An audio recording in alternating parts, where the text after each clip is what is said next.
इसमें अनेक महत्वपूर्ण निर्णय हुए हैं। आज माननीय मुख्यमंत्री जी द्वारा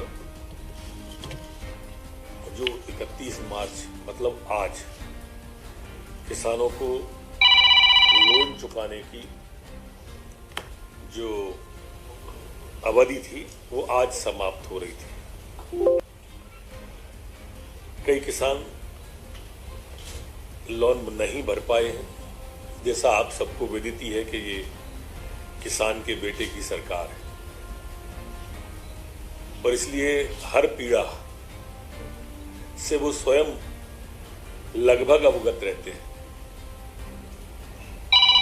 आज आखिरी दिन था तो मुख्यमंत्री जी ने किसान डिफॉल्टर ना हो जाए ये संज्ञान लिया और इसलिए इस अवधि को बढ़ाकर अब 15 अप्रैल कर दिया है। मैं यहां यह कहना भी प्रासंगिक समझता हूं कि इस 15 अप्रैल तक की बढ़ी हुई के समय के अंतर का ब्याज जो लगभग 60 करोड़ के आसपास होगा वो मध्य प्रदेश की सरकार, मुख्यमंत्री जी इस कर्ज के लोन को स्वयं भरेंगे। आज अनेक निर्णय ग्रामीण और किसान से जुड़े हुए हैं। किसानों को समर्पित कैबिनेट है। हमारे ग्रामीण अंचल में जो लोक परिवहन सेवा थी, rural transport credit RTC model, जो शायद मैं समझता हूं हिंदुस्तान में पहला होगा, एक पायलट प्रोजेक्ट के रूप में विदिशा के अंदर प्रारंभ किया जाएगा। ये परिवहन मंत्री जी आ गए हैं तो मैं उनसे निवेदन करूंगा कि ग्रामीण परिवहन नीति को जरा विस्तार से वो बताने का कष्ट करें।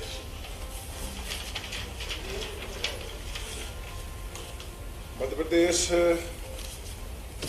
सड़क परिवहन निगम जब से बंद हुआ था तब से बहुत ज़्यादा परेशानी इस बात की आ रही थी कि गांव में, ग्रामीण में, खास करके तहसील की सड़कें, प्रधानमंत्री सड़कें, ब्लॉक की सड़कें, उन पर आवागमन में बहुत परेशानी हो रही थी।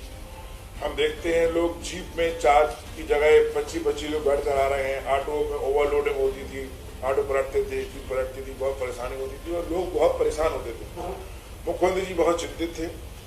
उन्होंने इस बात को चिंतन शिविर में भी लाई कि ग्रामीण परिवहन नीति बनना चाहिए और मुझे खुशी है कि ग्रामीण परिवहन नीति बनकर कैबिनेट में आ चुकी है। इसको पायलट प्रोजेक्ट के रूप में हम विदिशा में ले रहे हैं। इसमें हम जो लोग बसें चलाएंगे उन बस वालों के लिए मोटरयान में छूट देंगे और जिनकी बसें होंगी उनको भी यहाँ से छूट देंगे। इसमें अभी हम 6 माह के लिए बसों के लिए विदिशा में शुरू कर रहे हैं। मुख्यमंत्री जी ने आज ये भी कहा है कि इसके लिए किसी ट्राइबल जिले को भी लिया जाए। आज मैं अपने चर्चा करूंगा विभाग से कि विदिशा के साथ साथ एक ट्राइबल जिले में भी हम पायलट के रूप में परिवहन नीति को शुरू करें। ग्रामीण परिवहन नीति जो हम लागू कर रहे हैं उसको शुरू करें। तो ये बहुत अच्छी योजना है। जैसी ये योजना सफल होती है इसको हम पूरे मध्य प्रदेश में लागू करेंगे। छोटी बसें अभी हम चलाएंगे, 20 सीटर बसें हमारी चलेंगी। कनेक्टिविटी हमारी ऐसी रहेगी कि हमारी बड़ी बस जाएगी, उसी रोड से लगी हुई छोटी बस उसके समय को जोड़ा जाएगा ताकि लोगों को वहाँ बहुत देर तक स्टाफ में रुकना ना पड़े। जैसा आप सबको विदित था कि नवाचार करना मध्य प्रदेश सरकार का है और अभी परिवहन माननीय मंत्री जी ने ये नवाचार आपको बताया। ऐसा ही दूसरा एक नवाचार 181 के माध्यम से जो हमारे यहाँ पे होता था, लोक सेवा गारंटी वाला, अब ये सुविधा मध्य प्रदेश के अंदर मोबाइल पे दे दी जाएगी। मोबाइल पर ही उनको व्हाट्सएप करके वो अगर खसरा की, B1 की, नक्शे की प्रतिलिपि चाहते हैं उनको व्हाट्सएप पर ऋण पुस्तिका तक मिल जाएगी। ये सुशासन का एक बड़ा फैसला है कि मोबाइल पर, व्हाट्सएप पर उनको 10 रुपया शुल्क इसका रखा गया है। जैसा मैंने कहा किसानों को समर्पित, गांव को समर्पित आज की कैबिनेट थी। ऐसी तरह से सेमरिया माइक्रो सिंचाई परियोजना की भी प्रशासन की स्वीकृति दी है। ये बीहर नदी पर सिमरिया विधानसभा में रीवा जिले में उक्त परियोजना में 86 गांव लाभान्वित होंगे और 9000 हेक्टेयर भूमि सिंचित हो सकेगी। 5.13 मेगावाट विद्युत खपत भी आंकित है। परियोजना की अनुमानित लागत 158.6 करोड़ रुपए है। साधिकार समिति द्वारा इसकी प्रशासकीय स्वीकृति भी दी गई है। इसके रखरखाव पर भी 1250 प्रति हेक्टेयर का व्यय आना संभावित है और इसकी प्रशासकीय स्वीकृति आज 3670.19 करोड़ की इस अध्ययन परियोजना की प्रशासकीय स्वीकृति को मंत्रिपरिषद ने अनुमति दी है। इसी तरह से समाकोटा बैराज तहसील महिदपुर की प्रशासकीय स्वीकृति भी आज मध्य प्रदेश की कैबिनेट ने दी है। यह 15 ग्रामों को लाभान्वित होगी और सिंचाई क्षमता इसकी 6000 हेक्टेयर में होगी। समाकोटा बैराज के अंतर्गत 306.53 हेक्टेयर भूमि जो डूब में प्रभावित है, इसमें 173.69 हेक्टेयर शासकीय भूमि एवं 132.84 हेक्टेयर निजी भूमि है। इसकी लागत राशि रुपए 188 करोड़ 42 लाख की प्रशासकीय स्वीकृति इसकी साधिकार समिति ने अनुशंसा की थी, उसको भी आज कैबिनेट ने सहमति दी है। इसके रखरखाव पर 1250 प्रति हेक्टेयर का व्यय संभावित है। परियोजना पर 3 करोड़ 20 लाख रुपए के विद्युत का भार भी अनुमानित है। इस तरह से इसको आरंभ योजनाओं को स्थगित प्रशासकीय की स्वीकृति रुपए 3670.19 करोड़ की अध्ययन परियोजना की प्रशासकीय स्वीकृति आज मंत्रिमंडल के द्वारा दी गई है। निजी विश्वविद्यालयों के संबंध में आज वर्तमान में मध्य प्रदेश में 40 निजी विश्वविद्यालय हैं। इसमें से 4 निजी विश्वविद्यालयों की स्थापना के संबंध में 22 फरवरी 2022 को अध्यादेश जारी किए गए हैं।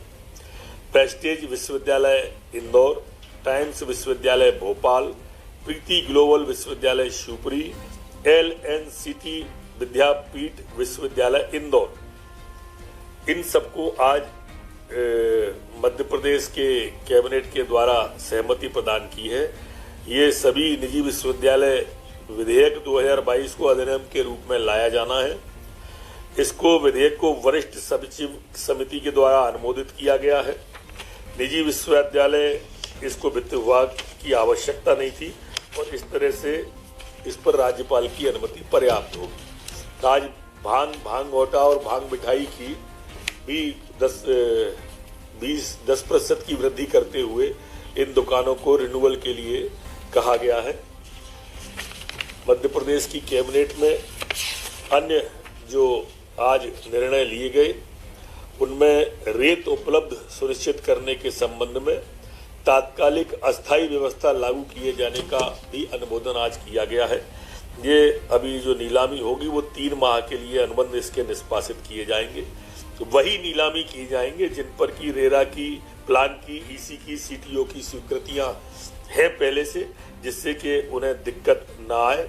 और इसमें एक बात है कि चूंकि समय का मर्यादा है, इसलिए इस ई नीलामी को पहली बोली में 10 दिन की अवधि में और दूसरी बोली अगर पहली बार नहीं आती है, दूसरी में सिर्फ 5 दिन का ही समय दिया जाएगा। एक राज्य और जिला स्तरीय कार्यक्रम में नवीन योजना कार्यक्रम आयोजन के संबंध में हमारे जनसंपर्क विभाग का भी आज सहमति दी गई है। एक महत्वपूर्ण योजना में हमारे पंचायत, ग्रामीण विकास, उद्यानिकी विभाग, आयुष विभाग, इन सबको मिलाकर के देवारण्य योजना जो बहुत महत्वाकांक्षी योजना है, जिसमें हमारे वनांचल के लोग, ग्रामीण जन, जो औषधियां हमारे गांवों में प्रचलित हैं, उन सबको इकट्ठा करके प्रोसेस करके इस योजना में लोगों को मदद करेंगे। उसको भी कैबिनेट के द्वारा मंजूरी दी गई है। जो मध्य प्रदेश सरकार की एक महत्वाकांक्षी योजना है, परिसंपत्ति वाला, लोक परिसंपत्ति प्रबंधन विभाग के द्वारा आज मध्य प्रदेश में सरकारी सोयाबीन प्रसंस्करण संयंत्र बानापुरा, जिला होशंगाबाद, इसको मशीनरी को स्क्रैप के रूप में निवर्तन किए जाने के लिए स्थापित प्लांट की निविदाकार मेसर्स रोहाणी मेटल इंडस्ट्रीज की उच्चतम निविदा राशि 9 करोड़ 48 लाख मात्र का बोली जो आई थी, उसे 100% राशि जमा कराने के बाद में देने का आज मध्य प्रदेश की कैबिनेट के द्वारा निर्णय लिया है। इसी तरह से चाचौड़ा जिला गुना की भूमि परिसंपत्ति निवर्तन हेतु निविदाकार ऋषभ इंटरप्राइजेज की निविदा बोली मूल्य राशि रुपए 2,13,18,000 को 100% राशि जमा कराने के बाद देने का कैबिनेट के द्वारा आज निर्णय लिया गया है।